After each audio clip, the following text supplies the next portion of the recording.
Hi hello good morning welcome to series kitchen. ఈరోజు మనం అల్లం చట్నీ ఎలా చేయాలో చూద్దామండి. 250 గ్రామ్స్ అల్లం తీసుకోవాలి. దాన్ని చిన్న చిన్న ముక్కల కింద ఇట్లా కట్ చేసుకోవాలి. దెన్ 250 గ్రామ్స్ ఎండుమిర్చి, 250 గ్రామ్స్ చింతపండు అండ్ 200 గ్రామ్స్ బెల్లం అండ్ 2 వెల్లుల్లి. ఫస్ట్ మనము ఈ అల్లాన్ని చిన్న ముక్కల కింద తరుగు నూనెలో వేయించుకోవాలండి. తర్వాత అదే నూనెలో ఎండుమిర్చి క్లీన్ చేసి ఎండుమిర్చి కూడా వేయించుకోవాలి. తర్వాత ఈ చింతపండుని వేడి నీళ్ళలో వేసి గుజ్జులాగా చేసుకుని అదంతా క్లీన్ చేసేసుకుని ఆ గుజ్జుని అన్నది కొద్దిసేపు ఉడకబెట్టుకోవాలి. ఇంక బెల్లం మనం కొంచెం నీళ్ళల్లో వేసి పాకంలాగా చేసి క్లీన్ చేసి ఫిల్టర్ చేసి పక్కన పెట్టుకోవాలి.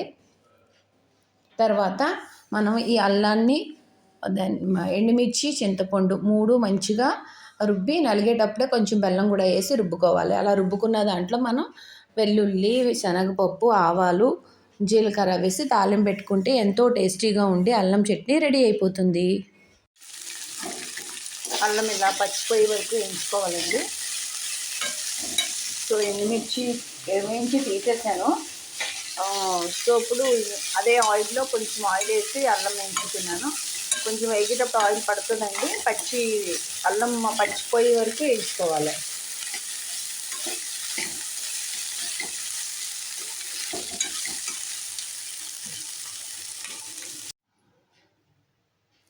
ఇప్పుడు మిక్సీ పెట్టుకున్న ఈ ఎండుమిర్చి అల్లం బాగా మిక్సీ పట్టేసానండి. సో మిక్సీ పట్టేసిన ఈ అల్లము మరియు ఎండుమిర్చి పేస్ట్ని తాలింపులో వేసేసుకుంటున్నాను. అలాగే రుబ్బేటప్పుడు నేను చింతపండు గుజ్జు బెల్లం కూడా వేసేసి మిక్సీ పట్టేశానండి.